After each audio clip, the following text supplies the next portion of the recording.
Update. My dad disowned my sister and he is dying. How do I convince her to let him go? Original post. Backstory. My family used to be really close, but that changed in 2003 when my dad, 55 male, discovered that my mom, 54 female, was having an affair with John, 54 male, my dad's childhood best friend. He was basically his brother back then, and he was my dad's best man in his wedding with mom. He begged her to stay and work things out, but my mom ended up leaving him for John. And eventually they got a divorce and my mom ended up marrying John 5 months later. My twin sister Sarah, 27 female, was always the stereotypical daddy's girl. Dad spoiled her a bit more than the rest of us, and she was basically his shadow back then. That's why it was really surprising to us that Sarah chose to stay with our mom after the divorce. Back then, me, 27 male, and her were the only ones to still live with our parents. We have other 4 brothers.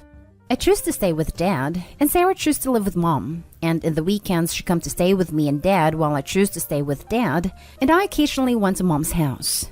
To say that the divorce and my sister choosing to stay with Mom messed up my dad is an understatement. He tried to act like he was okay in front of us, but every single weekday for the year following the divorce, I could hear him cry himself to sleep. After the divorce, the relationship between Sarah and Dad didn't change that much. He started to spoil her a bit more than the usual and still remained the usual super dad. Showing up in every parent-teacher conference, ballet recitals and soccer matches, and being the most present dad possible. Things started to change when she suddenly changed her mind about med school. Our dad is a surgeon, and she always said that she wanted to follow his steps. But Mom and John ended up pressuring her to change her career path to become a lawyer, as Mom and John are both lawyers. During her studies, John started mentoring her, and they become really close. And after she finished her education, he got her a job at his law firm. Now on to the issue. In 2017, Sarah got married. My dad was absolutely thrilled about her wedding, and he gave Sarah a blank check for her dream wedding. To be fair, he did this to all of us, as he really liked weddings. But in Sarah's case, he was really excited, because she's his only daughter, and I always remembered him talking about walking her down the aisle. Like every wedding that we went to, he always said to her that he couldn't wait for the day to walk down his little girl down the aisle. But one day before the wedding, Sarah drops the bomb that Dad and John will be walking her down the aisle together. Well, Dad is the most non-confrontational person to walk on this earth, and she expected him to just suck it up. But he didn't do that. They got into a huge fight. First time I see him get angry. And in the end, he didn't attend the wedding and John ended up walking Sarah down the aisle. The fallout was massive. After the wedding, Dad and the side of our family basically disowned her and their relationship became non-existent.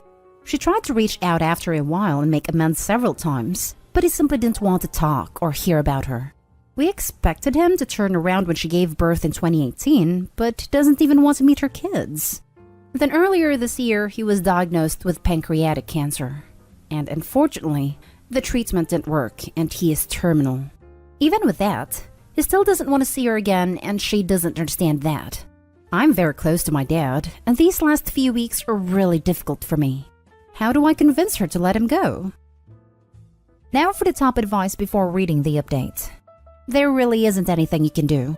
There is no way to make this less awkward or horrible for her. She made her choices years ago. Now she has to live and die with the consequences. I know you would like to make it easier, but I would just step back from this. The only statement should be, I'm sorry, Dad still doesn't want to see you. And spend all your energy on your dad, not on a dead relationship. I would say that by her choosing the man who took his wife and life away to walk her down the aisle, that she was the one who chose to disown her father. She needs to live with the consequences. Absolutely. To wait a day before the wedding to drop that bomb? She knew it wasn't going to go over well. Terrible situation all around. Are people glossing over the fact that the daughter took her dad's money for a dream wedding, and after it was spent, then she tells him, oh, by the way, that dream of you walking me down the aisle? You need to share that dream with the guy that stole your wife and split up your family. That was an absolute scumbag move. It's what I was thinking. The dad was a walking bank account to her, and she never considered all the efforts he did for her. Yes, it's okay to change plans and decide different careers, but he spoiled her, loved her unconditionally, followed her with admiration and care, and she brings a blow like this upon the father who lost everything. She took him for granted. Daddy, thanks for paying for my dream wedding. I need to tell you one thing. I want you to walk me down the aisle with the guy that screwed mommy behind your back and then stole her away. Do you remember him? Your former best friend turned most hated enemy? Yeah, I want to give that man equal honor as father of the bride. I don't understand why you're upset, Daddy. All of this. Any idiot would know that this would cause a problem. And she had to be a cruel, spineless person to spring this on her dad on the day of the wedding rehearsal. And now for the update. A week after I posted the original post, my dad started getting worse. His health started declining really fast, and we lost him exactly 1 month ago. It wasn't pretty. I never thought it would be, but I never thought it would be that heartbreaking. He was in a lot of pain. He's been through so much in these last months. As heartbreaking as it was to us, he deserved to rest. He was tired. In the end, he was lucid enough to say his goodbyes to me and my older brothers. Hearing him saying what he said to me was one of the most painful and beautiful moments of my life.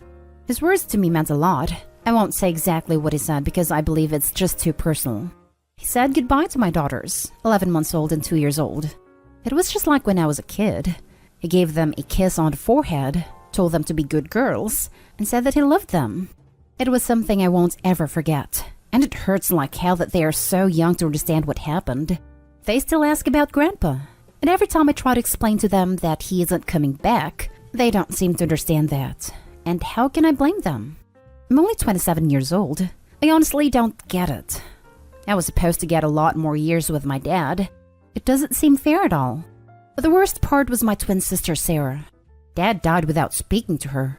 I tried to talk to him about her, but he wasn't interested in speaking with her.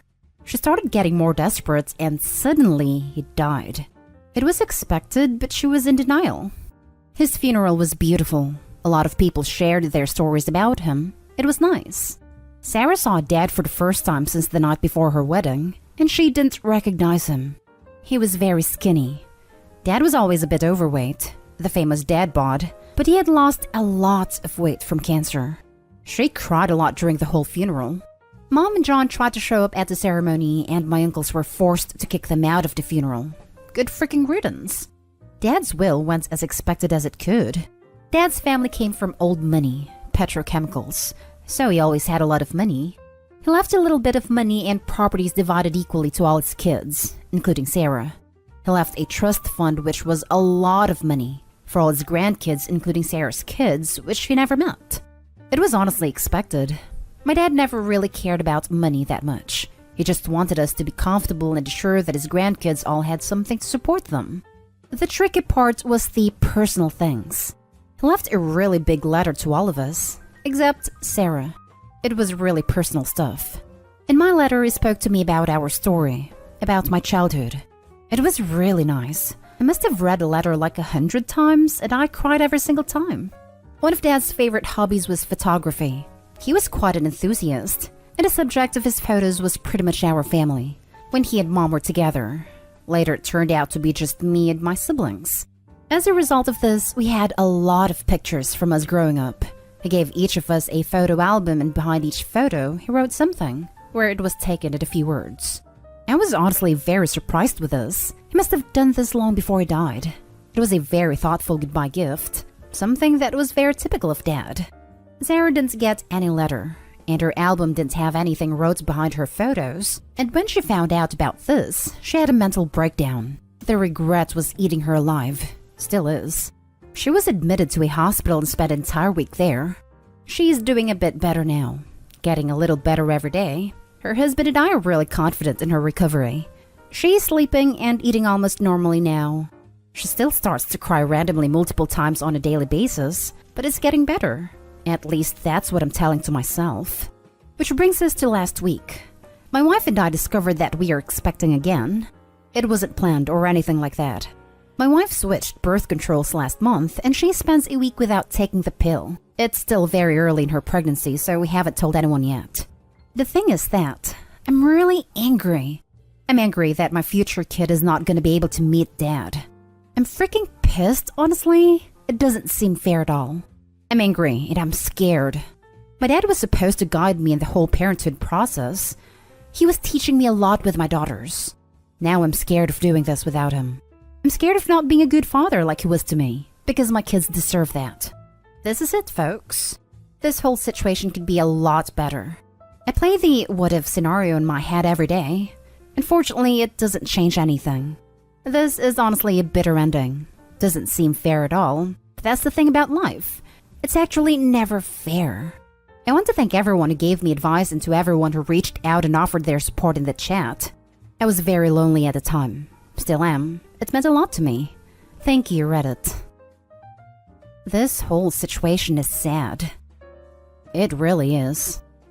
Listen, bud, let me tell you something. Your amazing dad did his job, and he gave you whatever he could pass on to you. Best thing you can do is live according to the good things he taught you. Grab a book and start journaling all your best memories. Talk to your family members. Write down what they remember too. This is the time to do it while memories are fresh. Losing him is sad, but find happiness in also realizing that whatever hardships he had in life are also over. Now you need to do your best to be as great a father as he was, so your children can benefit from him through the hands of the son who raised with his own two hands. I wish you the best in your journey forward. Jeez. John must have really done a number on your sister to make her think that having her bi-dad walking her down the aisle with a man that betrayed him and destroyed his family was going to be a reasonable thing to ask. Lots of women have their stepdads and their bi-dads walk them down the aisle together, but not when there was cheating involved. Did she know about the cheating? It just seems like a completely tone-deaf request. Dad probably felt used by daughter. Like one more time he was set aside because of John, on a wedding that he paid for. He must have been so heartbroken and pissed. How cold-hearted was she, man? I cannot imagine the pain he went through. Wow. The sheer arrogance it took for your mom and stepdad to show up at your dad's funeral is hard to fathom. What did they think was going to happen?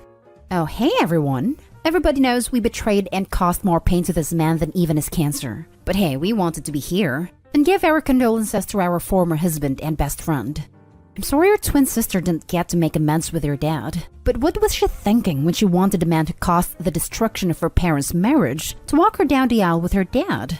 Choices have consequences, and she's dealing with them now. What is your sister's relationship like with you and your brothers? Or the rest of the family? We are all very close. I am particularly close with her because, well, we are twins. Shared a womb and stuff, but our older brothers love her and she loves them as well. She was always a bit spoiled by them, the privilege of being the only girl in the family. Now, for the last story, my entire family disowned me because I cheated on my girlfriend. Now my sister wants to reconcile on her wedding day, but I declined because they are dead to me. Basically what the title says. I cheated on my girlfriend. I did not cheat on her. She wanted to open up the relationship, and I found out later that she just wanted to sleep with a certain someone. When she found out that I had also started sleeping with someone else, well, she didn't take it very well and told me to stop seeing her. I declined, saying that I hadn't broken any of the rules we agreed upon, and she just went nuclear on me and told my family that I had cheated on her. To say that they didn't take it well would be an understatement. They basically disowned me. My dad had been cheated on twice before he met my mom, and my mom's ex-husband left her and their kid, my half-sister, for a woman half his age. And in addition, my younger sister met one of those stereotypical jocks that treated her like crap and constantly cheated on her. So yeah, my entire family, parents, sister, and half-sister just loathed cheaters. My ex, who my entire family loved like one of their own, told them that I was cheating on her. It also told them the type of acts we were having, and they just disowned me. I tried talking with them for 3 to 4 months, to have them hear out my side of the story, but they refused to even see me, much less talk with me. The final straw was when I went to my parents' house on my birthday while it was raining at 11 in the night, begging them to talk to me, but they ended up calling the police on me. My friends also treated me the same. It's been about 2.5 years now, and I've been doing okay. I moved away to another state, and I don't really have a social life anymore and put all of my energy on either my job or the gym.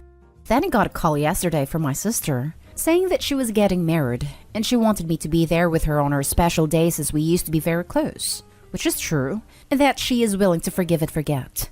I asked her to expand on that, and she told me that she is willing to forgive me for cheating on someone and isn't willing to forget that I was a horrible human being for doing so. I told her that I am not available and have a good day, never to contact me again, and hung up without explaining. My phone is now blasted with messages and calls which I have not bothered listening to. Now, should I actually be trying to reconcile with them because they are my family? Because I really don't want to. They dropped me without ever listening to me and just shunned me for something that I didn't even do. Also, one more thing I wanted to ask you guys. Is this something I should get therapy for? I don't know much about therapy. The only person I have told my story to is my secretary, and she advised me to get some. Now for the advice. You should do what feels best for you. You are in no way obligated to reconnect with your family.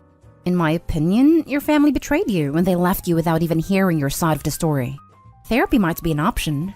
Your words about no more social life and opening up only to your secretary make me suspect that you are deeply wounded and may need healing through outside help. It did hurt, and still does to this day, but the way my father described therapy, that it was only for people who had gone through severe mistreatment only. I was supposed to just get over everything else. Is this something I should get therapy for? I think so. It sounds like there's something deeply wrong about your family from the get-go. Especially this part. I asked her to expand on that, and she told me that she is willing to forgive me for cheating on someone, and isn't willing to forget that I was a horrible human being for doing so. I have a lot of trouble understanding just why she still seems to be adamantly believing your ex. Were you always the black sheep in the family? I wasn't the black sheep. I was just a boy. Like, I was never supposed to have any feelings. I was never supposed to cry. That sort of thing.